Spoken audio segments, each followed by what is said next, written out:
源氏物語イラスト役の愛です。この動画は大学受験のための古文速読トレーニングです。イラスト役本編では原文の後に現代語訳が流れます。その後受け出るイラスト訳で古文目線を鍛えていきましょう。また後半では文法や知識について解説していますので最後まで見ていってくださいね。それではイラスト訳本編のスタートです。第4条夕顔の第3話です。桐壺亭の第二巫女として生まれた光源氏でしたが、進化に降格した後、満たされない恋に渇望していました。光源氏17歳の夏、六条渡りの道すがら、乳母の見舞いに五条に立ち寄った時、とある家の夕顔の花が目につきました。それでは行ってみましょう。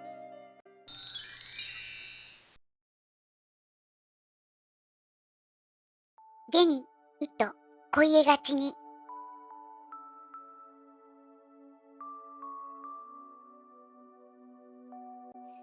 難しげなる渡りの。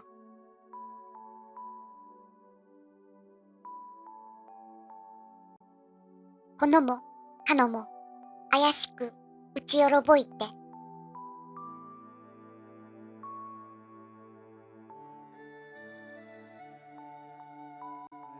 むねむねしからぬ軒の妻などにはいまつわれたるを。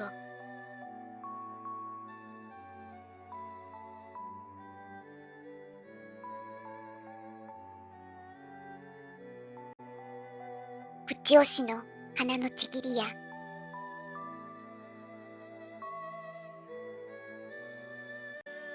ひとふさ降りてまいれとのたまえば。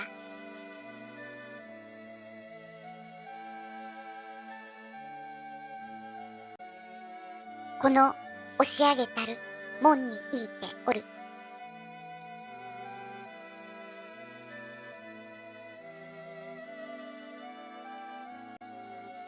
さすがにされたるやり戸口に。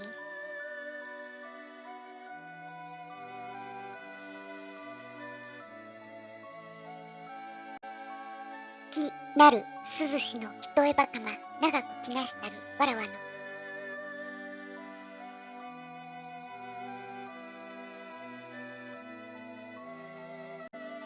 おかしげなるいできてうちまねく。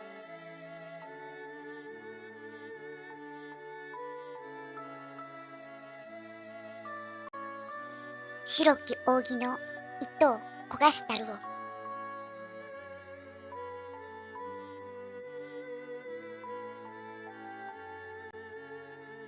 これに起きて参らせよ。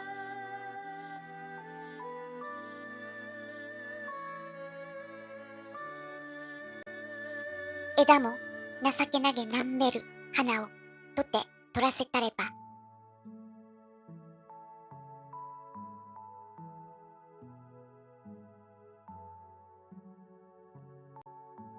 角開けてこれみつあそんいできたるして立てまつらす。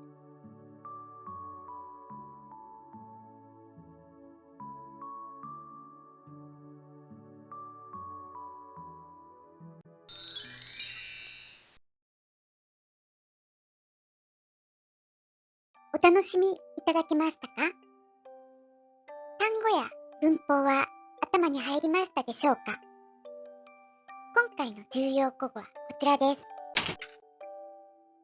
また、文法事項はこちらです。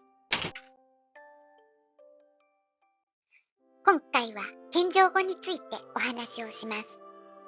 古文読解で一気に難しくなるのが敬語が出てきた時です。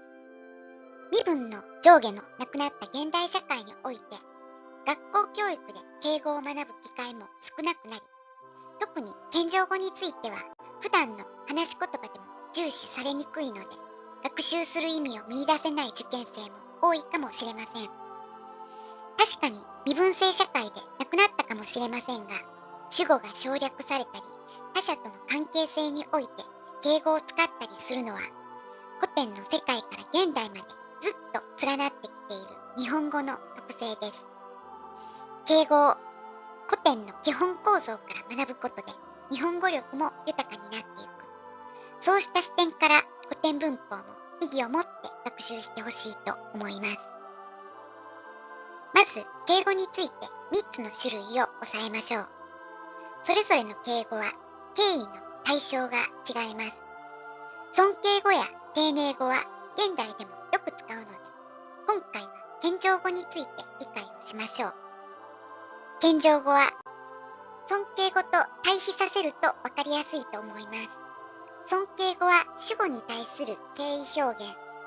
例えば今回の一房降りて参れとのたまえば、尊敬語のたまうの主語は身分の高い光源氏になりますね。それに対し会話文中の参れという謙譲語の主語は光源氏ではなく目の前にいる従者となります。会話文の時の謙譲語は私が主語になることも多いのですが、命令形になった時点で主語は私ではなくなりますよね。また、ラストの立てまつらすはどうでしょう。立てまつるは謙譲語の場合と尊敬語の場合と2つあります。目的語や食べ物やお召し物、牛車などの場合に尊敬語となります。また、助動詞数は刺激と尊敬の意味がありますが、立てまつらすの場合、すが刺激の可能性もあるので注意しましょう。今回は角を開けてと敬語のない述語からの単純接続なので明らかに先ほどの随人が主語の謙譲語です。しかし、これみつあそんして、つまりこれみつを使ってとあるので、このすは刺激の意味となります。この随人はこれみつがやってきたので、彼を使って光源氏に花を差し上げさせたのですね。これみつは源氏の腹心の従者です。先ほどまではこのこれみつがそばにいなかったので別の随人が対応していましたが、これみつがやってきたなら直接源氏と応対できる資格があるのは彼となります。従者の中でも序列があるのですね。さあ、今回も第4章夕顔からのイラスト役でした。第1条起立簿からここまでの再生リストは説明欄のリンクに貼ってあります。よかったら日々の受験勉強のサポートにお使いください。最後までご覧いただきありがとうございました。何かお気づきのことがあればコメントいただけたら嬉しいです。それではまた。